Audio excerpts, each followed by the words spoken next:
السلام علیکم ورحمۃ اللہ وبرکاتہ۔ اعوذ باللہ من الشیطان الرجیم، بسم اللہ الرحمن الرحیم۔ ولا اقول لکم عندی خزائن اللہ ولا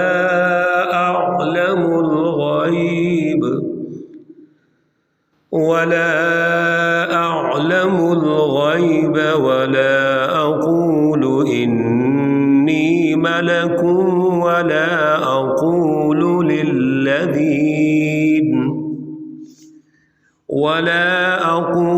للذين تزدري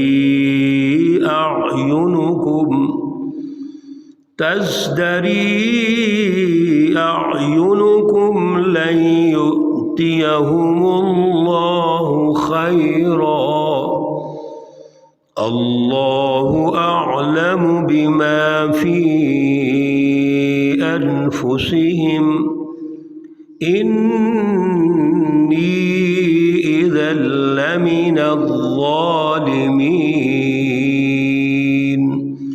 صدق اللہ العلی العظیم۔ اللہم صلی علی سیدنا ومولانا محمد النبی الأمی وعلى آلہ واصحابہ وبارک وسلم وصلی علیہ۔ معزز سامعین و سامعات، آج کا جو درس ہے یہ آیت مقدسہ نمبر 31 سے لے کر 35 تک انشاءاللہ العزیز ہوگا۔ سورہ ہود ہے اور پارہ نمبر 12 ہے۔ گزشتہ درس میں حضرت نوح علیہ السلام کا جو خطاب ہے اور قوم کے ساتھ آپ کا جو مکالمہ ہے اس کو ہم نے بالاختصار نکتہ وائز گزارش کی تھی، اور آج بھی اسی خطاب کو آگے بڑھاتے ہیں۔ وَلَا أَقُولُ لَكُمْ عِنْدِي خَزَائِنُ اللَّهِ۔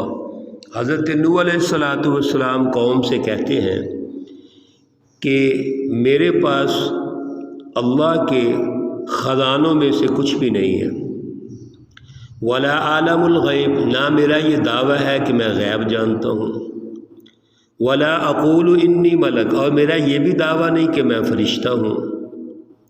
وَلَا أَقُولُ لِلَّذِينَ تَزْدَرِي أَعْيُنُكُمْ لَن يُؤْتِيَهُمُ اللَّهُ خَيْرًا، اور چوتھے نمبر پر یاد رکھیے، جو میرے ساتھی ہیں، میرے دوست ہیں، جو تمہاری نظر میں وہ بڑے حقیر اور غریب ہیں، تو وہ میرے ساتھ ہیں، میں ان کے لیے بلائی کی دعا کروں گا۔ ایسا نہیں ہو سکتا کہ میں ان کے لیے کوئی غلط کو قدم اٹھاؤں یا لفظ بولوں، انی اذا لمن الظالمین، اور میں کوئی بے انصاف لوگوں میں سے ہو جاؤں، ظالموں میں سے ہو جاؤں۔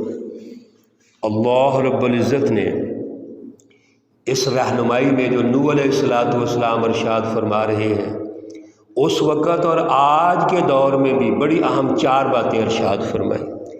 ایک تو یہ ہے کہ جتنے بھی اللہ کے خزائن ہیں ان کے اللہ مالک ہیں، ہم تو محض پیغمبر ہیں، اللہ کا پیغام لے کے آئے ہیں، ہم کسی چیز کے مالک نہیں ہیں۔ اس لیے آپ کے پاس جو وسائل ہیں یہ بھی اللہ کے ہیں، آپ بھی کوئی حقیقی مالک نہیں ہیں، جزوی طور پر آپ کو یہ ملے ہوئے ہیں۔ تو حقیقی مالک تو اللہ ہے جس کی میں دعوت پیش کر رہا ہوں۔ پھر غیب یعنی جو وہ چیزیں پوشیدہ ہیں جن کا ہمیں پتہ ہی نہیں ہے، ہم اس کو جانتی نہیں ہیں۔ اللہ رب العزت ان غیوب میں سے جتنی ضرورت ہے ہمیں بتاتے ہیں، اور وہ بھی رہنمائی کے لیے، نہ کہ خدا نخواستہ کو بڑائی کے لیے بتاتے ہیں۔ اس لیے تمام تر غیب اور پوشیدہ چیزیں وہ ماضی کی ہوں، حال کی ہوں، فیوچر کی ہوں، وہ اللہ کے پاس ہے۔ پھر میں فرشتہ بھی نہیں ہوں، میں تو یہ دعویٰ ہی نہیں کرتا۔ میرا تو دعویٰ یہ ہے میں آپ انسانوں میں سے ہوں۔ اگر میں فرشتہ ہوتا تو میرے تو کریکٹر کا ہی نہیں پتہ ہوتا کسی کو کیا ہے، وہ تو اللہ کو پتہ ہے نا، وہ تو مخلوق ہی دوسری ہے۔ نہ اس کی ضرورت کھانا ہے، نہ پینا ہے، نہ اوڑھنا بچھونا ہے، وہ تو ان تمام چیزوں سے پاک ہے۔ میں انسان ہوں، آپ میں سے ہوں، اور آپ میرے کردار کو جانتے ہو، میرے کریکٹر کو جانتے ہو، میں آپ کے اندر پیدا ہوا ہوں اور بڑا ہوا ہوں۔ اس لیے دعوت ہمیشہ اپنے لوگوں سے سمجھ آتی ہے، دوسری مخلوق سے دعوت نہیں سمجھ آتی۔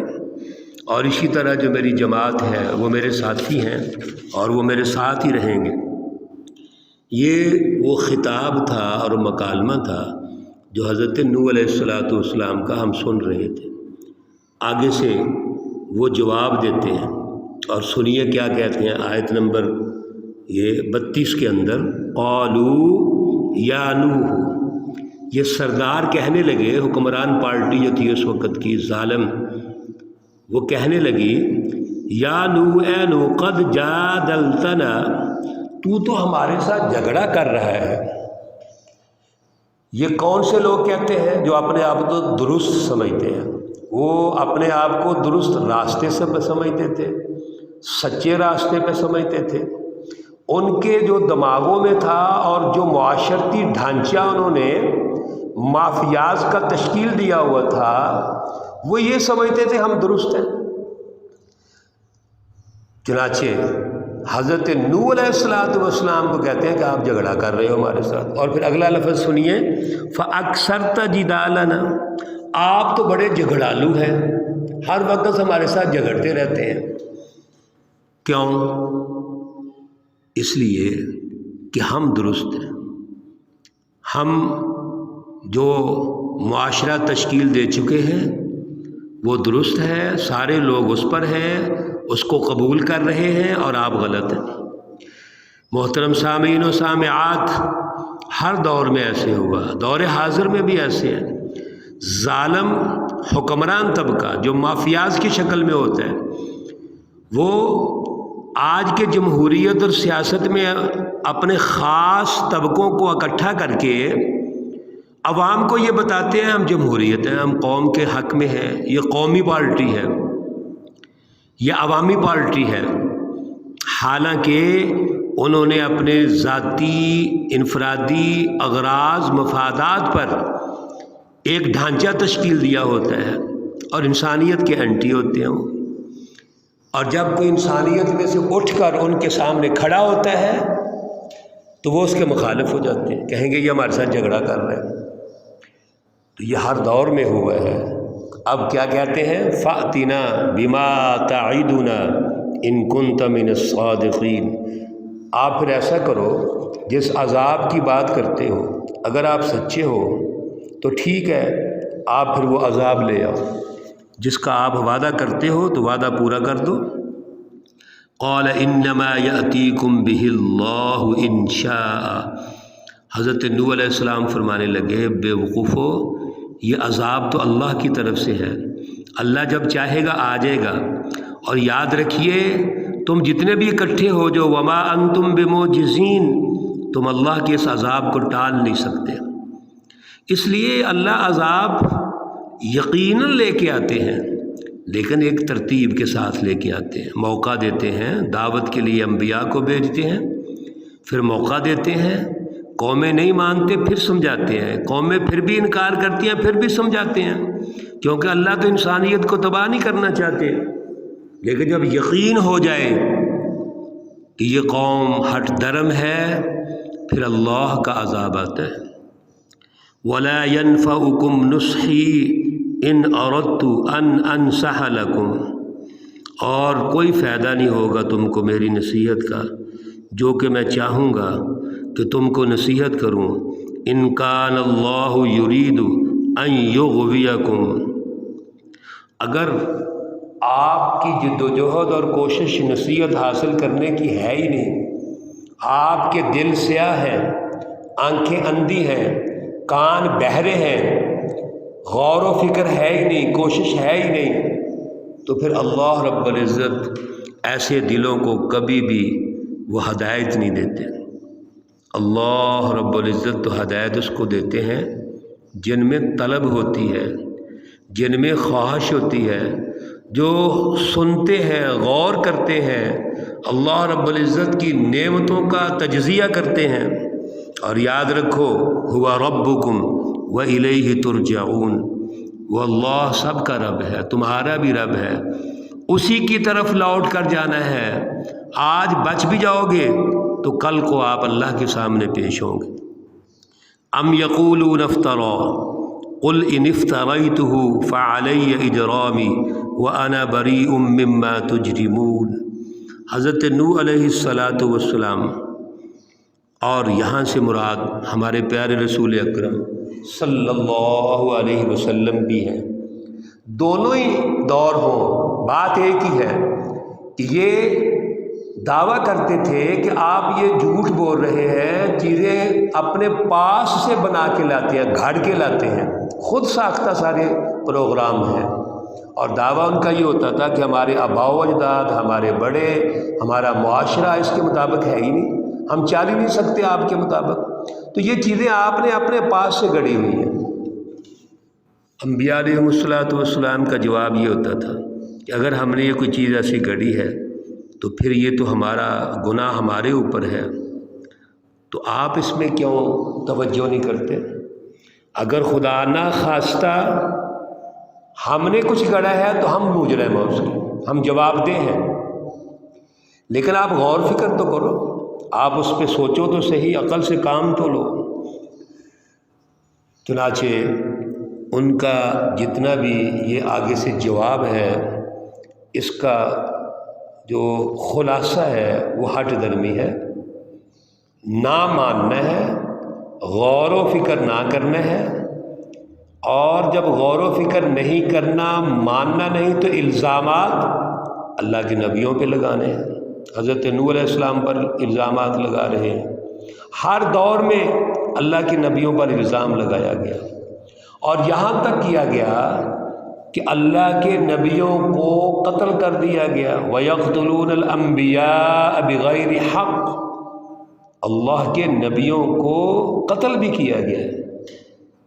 آپ اندازہ کیجئے کہ اللہ رب العزت کی دعوت توحید جو ہے، جس سے اللہ کی بالادستی ہونی ہے، اور انسانیت نے غلامی سے نکل کر اللہ کا غلام بن کر سارے انسانوں نے عدل، مساوات، رواداری اور انسانی حقوق کی بنیاد پر ایک جان ہو کر معاشرے کی تشکیل کرنی ہے، وہ دعوت کتنی مشکل ہو جاتی ہے جب ظلم کا نظام ہو، جب فرسودہ اور استحصالی نظام غالب ہوتا ہے، جب مافیاز کے نظام غالب ہوتے ہیں، ظالم طاقتیں غالب ہوتی ہیں، تو یاد رکھیے اس وقت سب سے بڑا مشکل کام وہ شعور کی دعوت ہے، اعلیٰ نظریے کی دعوت ہے، آزادی کی دعوت ہے، ظلم کے خلاف اللہ کی بالادستی کی دعوت ہے۔ یہ اس وقت سب سے مشکل کام ہے، اس میں بڑی رکاوٹیں آتی ہیں، بڑی مشکلات آتی ہیں، جو آپ ماشاءاللہ دروس میں سن رہے ہیں، اور آئندہ انشاءاللہ یہ چیزیں ہم سنتے رہیں گے۔ دور حاضر میں بھی ہمیں ان سچی جماعتوں کی پہچان پیدا کرنی ہے، انہی جماعتوں کا کریکٹر آج بھی ہم نے زندہ کرنا ہے۔ اب نبی وہ سلسلہ انبیاء مکمل ہو گیا، حضور نبی اکرم صلی اللہ علیہ وسلم آخری نبی ہے، لیکن یہ کام قیامت تک جاری رہے گا۔ نبیوں کا کام قیامت تک رہنا ہے، یہ ختم نہیں ہونا۔ کون کریں گے؟ اللہ کے سچے لوگ کریں گے، حزب اللہ کریں گے، سچے علماء کریں گے، علماء ربانی کریں گے، اور بالکل سیم اسی طرح انبیاء کی طرح قربانیاں دے کے کریں گے۔ آج بھی ہم نے یہ پہچان پیدا کرنی ہے۔ اللہ رب العزت ہمیں اعلیٰ شعور، اعلیٰ نظریہ عطا فرمائے۔ اللہ رب العزت تمام مرحومین و مرحومات کو جنت الفردوس میں اعلیٰ مقام عطا فرمائے، ان کے صغیر کبیر گناہ معاف فرمائے، رمضان المبارک کی جو خاص برکتیں اور رحمتیں ہیں، اللہ رب العزت ہم سب کو، جتنے ہم سن رہے ہیں، سنا رہے ہیں، اور اس پروگرام کو دیکھ رہے ہیں، اللہ رب العزت سب کو یہ جو اس مہینے کی برکات، رحمتیں اور دولتیں ہیں، نوازشیں ہیں، اللہ ہم سب کو عطا فرمائے۔ اللہ رب العزت تمام بیماروں کو شفائے کاملہ عاجلہ مستمرہ عطا فرمائے۔ ربنا تقبل منا انک انت السمیع العلیم وتب علینا انک انت التواب الرحیم، وصلی اللہ تعالی علی النبی الامی محمد وعلی آلہ واصحابہ اجمعین برحمتک یا ارحم الراحمین۔ السلام علیکم ورحمۃ اللہ وبرکاتہ۔